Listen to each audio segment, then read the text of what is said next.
Many leaders throughout history have held a lot of power. But why is that?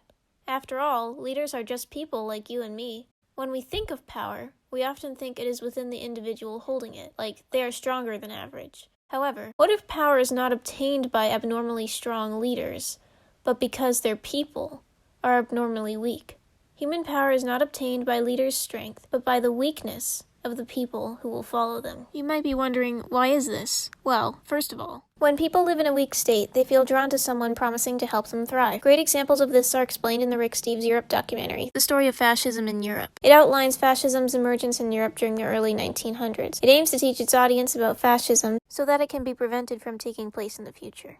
The documentary describes how weak publics are drawn to leaders promising that they will help them thrive. Germany was in devastation following their defeat in World War I. Adolf Hitler, leader of the Nazis, or the National Socialists, promised to make Germany strong. His message was not accepted until the Great Depression began in 1929. The people felt weak and wanted to believe him when he promised work for the unemployed, space to live, and a better future in general. Hitler was adored by the people because they felt weak, and he was their protection. He was like their savior. This shows how human power is obtained through the weakness of the people, not the strength of the leader. If the Germans had been strong independently, they would have ignored Hitler, as he would not have been able to promise them anything better than what they already had.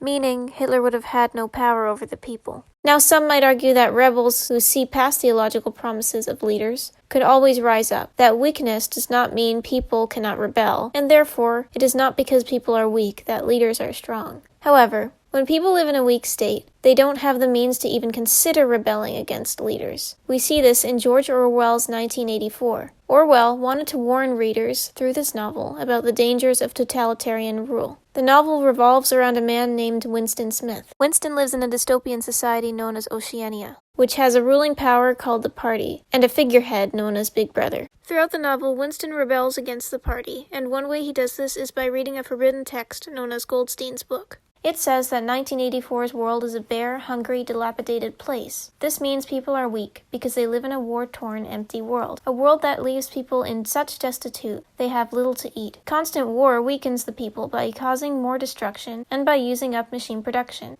Machine production could have given Oceania's citizens luxuries to ease their workload, and thus strengthened them. Instead, they are left in weakness and rely on the Party for supplies, and they are forced to live on rations. Therefore, they don't have the means to rebel, because they can't afford supplies, weaponry, and basic living necessities on their own. Even the proletarians outside of the Party cannot rebel, because even though they are more independent than Party members, they are still poor. Goldstein's book states, physical rebellion, or any preliminary move towards rebellion, is at present not possible. From the proletarians, nothing is to be feared. Left to themselves, they will continue from generation to generation, and from century to century, working, breeding, and dying, not only without any impulse to rebel, but without the power of grasping that the world could be other than it is. This means that because the people live in a weak state, and have no personal wealth, they are only living to survive and nothing more. They work, have children, and then die, seeing themselves as weak and the Party as all-powerful. They do not think the world could be any different, and their situation seems hopeless. Therefore, they do not even want to try rebelling. Through 1984, we see how human power isn't measured by a leader's strength, but by the weakness of their people. Because if Oceania's citizens could have been strong enough independently to afford rebelling, they would, and the Party would not have the power it does. Some might say that that doesn't matter. Just because people are weak, that doesn't mean they can't hold opinions against leaders. Human power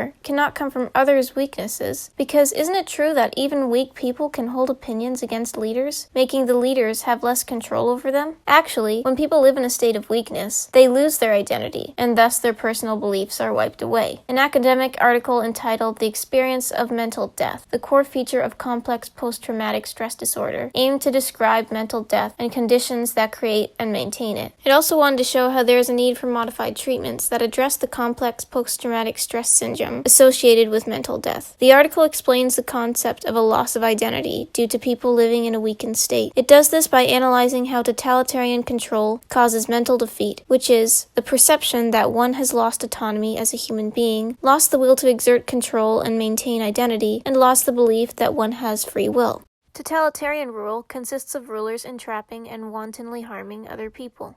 causing people to live in weakness. For example, totalitarian rulers torture people to weaken them. This torture can involve physical, emotional, and psychological abuse until victims are mentally weak and start to lose their identity, and thus their personal beliefs, through the resulting mental defeat. However, mental death is not just specific to torture. In general, people are weak under totalitarian control, as they are constantly threatened. People experiencing various severe, unavoidable, and prolonged aversive events in totalitarian power develop complex PTSD, which entails changes pathologically and systemically in identity, among other things. This all proves that when people live in a state of weakness, they start to lose their individual identity. They lose the beliefs they had that would have caused them to be against oppressive leaders, proving that human power is not measured by leaders' strength, but rather the weakness of the people who will follow them. This has been proven through all of these sources' arguments, which means that in our world where many people are hungry for power, we must remember to stay unified so we can be strong together, never giving leaders the chance to overpower us.